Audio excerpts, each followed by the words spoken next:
Dans cet épisode, je vais vous parler de comment séduire une Chinoise. Je réponds à vos questions en vous présentant la Chine et le chinois tels que je les vois et tels que je les vis. Bienvenue dans la Chine, le chinois, comment c'est vraiment.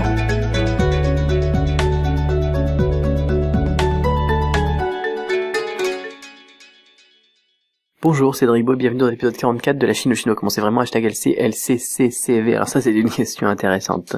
Je ne suis pas conseiller matrimonial et je ne suis pas non plus coach en séduction, expert en séduction, comme certains d'ailleurs se proclament sur notamment donc YouTube et blog et compagnie.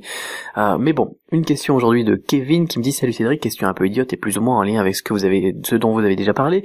Comment peut-on séduire une chinoise? Quelles attentions aime-t-elle? Comment se comporter, etc. Vous êtes bien placé pour en parler, je crois. Alors effectivement, mon épouse est chinoise, mais c'est pas pour ça que je suis une référence, on va dire, en séduction de femmes chinoises.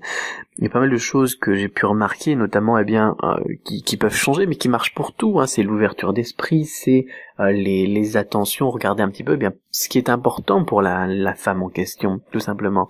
On va se rendre compte, par exemple, avec d'autres choses qu'on a déjà évoquées, que pour les Chinois, et notamment avec la politique de l'enfant unique, les parents, ils sont très proches d'eux, et on peut pas vraiment faire comme en France où parfois on se dit tiens voilà, moi je l'aime, elle, et puis les parents on s'en fout, et puis c'est tout, on fait notre truc à la Roméo et Juliette, ou je sais pas, d'ailleurs ça se termine pas très bien Roméo et Juliette, mais on se fait notre truc ensemble à deux, face au reste du monde, et le reste du monde il peut aller se faire voir parce que y a que nous qui comptons, non.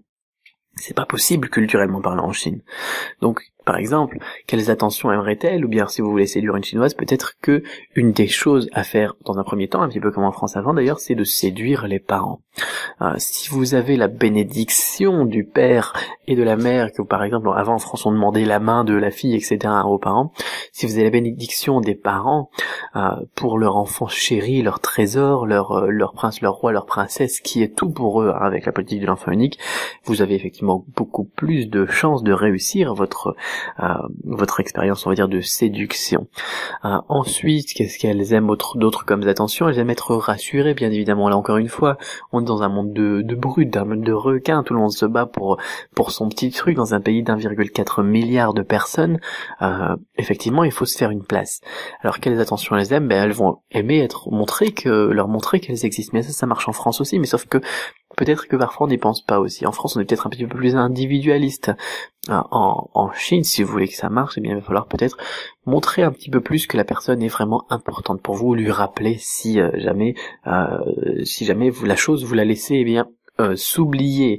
Voilà, il faut montrer qu'effectivement elle a une place, qu'elle compte pour quelque chose dans ce monde de brutes et rempli de personnes partout dans les rues et tout qui jouent du coup, surtout si vous êtes en ville. Ça va faire effectivement une différence. Comment se comporter? Encore une fois, là aussi on va faire attention avec les principes de face, avec les principes, si vous êtes un homme, puisque là on parle de séduire une chinoise, à pas aller, je sais pas, moi s'il y a un problème, à pas aller chialer ou piquer une colère, voilà, en disant ah ouais mais c'est comme ça, on fait une pause et puis on arrête d'être ensemble, et puis non, ça c'est un truc vous êtes foutu si vous faites ça, tout simplement. Voilà, vous êtes un homme, vous êtes là pour rassurer, vous êtes là pour un homme, on va dire, un petit peu comme c'était vu aussi encore en France il y a un paquet d'années, sauf que c'est encore le cas d'ailleurs pour certains hommes, et c'est très bien d'ailleurs. L'homme c'était l'homme, quoi, c'était la personne sur laquelle on se repose, c'est lui qui va faire tourner la famille, il va apporter de l'argent. Alors vous allez dire oui c'est matérialiste, mais oui effectivement, dans un pays où on n'a pas de sécurité sociale efficace, où on n'a pas de retraite, où on n'a pas d'accès aux soins, on va dire, efficace, etc. Si vous n'êtes pas là pour assurer la sécurité financière et la sécurité, on va dire, physique parfois d'ailleurs, de la famille, et que vous êtes comme ça tout recroquevillé dans votre coin à essayer de dire tiens voilà, moi je rêve d'avoir de l'argent, et que vous bossez pas, ça peut être très dur effectivement de trouver une compagne chinoise, tout simplement. Donc là encore une fois je le répète, c'est pas être matérialiste, c'est tout simplement être objectif, être réaliste. Si vous êtes là et vous avez rien, il y a aucun sentiment de sécurité, aucun sentiment de bien-être. C'est quelque chose qu'on a moins besoin, et pour des raisons politiques, économiques et fiscales en France, parce que c'est qu'en France, quand on n'a pas les moyens, on paye pas d'impôts. Quand on n'a pas les moyens, on a des aides financières. Quand on n'a pas les moyens, on a la mutuelle, la sécurité, je sais plus comment ça s'appelle ce truc-là, couverture universelle machin chose, on a le RSA, on a etc. Donc du coup en France on va plus insister sur juste par exemple purement des sentiments et des paroles, voilà, et des mots qui sonnent bien. Alors bien évidemment il y a du vrai derrière et du sentiment derrière, sauf que en Chine ça va pas suffire. Voilà. Donc pour vous comporter, si vous voulez vous comporter pour la question, Kevin, il faut se comporter en homme, dans le sens se comporter en homme. Voilà. C'est difficile à expliquer plus clairement, mais je suppose que vous avez compris un petit peu l'essence de cette réponse. Donc voilà, après pour le reste, c'est du bon sens, j'ai envie de dire. Si vous êtes là pour elle, vous êtes attentionné, vous faites attention, vous êtes ouvert d'esprit, vous faites attention à ce qu'elle vous dit, la communication, ça va être encore une fois important. C'est pas toujours facile d'ailleurs dans un couple franco-chinois parce que ils ont tendance à moins dévoiler leurs sentiments, les Chinois. Mais il faut le voir, il faut analyser dans ce cas-là, parce qu'il y a des fois j'ai des couples chinois, franco-chinois, j'ai des Français qui viennent me voir et qui me disent oui mais si elle a un problème elle peut me le dire. Alors que le problème il se voit comme le nez au milieu de la figure. La fille on voit qu'elle est pas bien, et alors le garçon il va la voir et lui dit ça va pas, t'es pas bien, et puis elle lui répond si ça va bien, alors que ça va pas du tout, ça se voit très bien. Et là il se dit elle m'a dit ça va bien donc tout va bien. Non. Voilà. Il faut effectivement peut-être montrer une attention un petit peu plus poussée et dire effectivement je vois que ça va pas, et puis essayer de comprendre, de rechercher. C'est un peu plus fatigant peut-être, mais après si c'est de l'amour, si vous êtes là juste pour voilà, on peut utiliser le terme cru, mais si vous voulez la séduire parce que vous l'aimez, alors dans ce cas-là, vous ferez attention à ce genre de choses.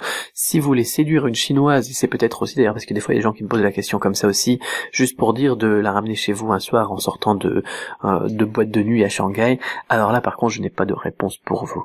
Voilà. Et voilà, tout simplement.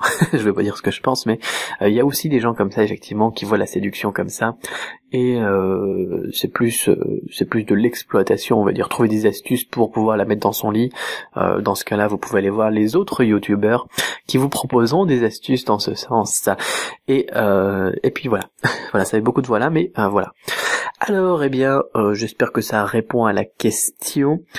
J'ai parlé encore une fois de mon vécu et de ce que je pense. Peut-être que je me trompe, mais peut-être pas. Voilà. Vous me le direz. N'hésitez pas à réagir dans les commentaires. Ça me fera plaisir d'ailleurs d'avoir votre point de vue sur la question et sur ma réponse. Et si vous avez des compléments à demander, n'hésitez pas à les poser sur du-chinois.com/question au singulier. Ça me fera plaisir donc de faire ça dans un prochain podcast. En attendant, on se retrouve demain pour l'épisode 45 de la Chine au chinois. Commencez vraiment #LCCCV. Gardez l'esprit ouvert et ensemble, on tue les préjugés.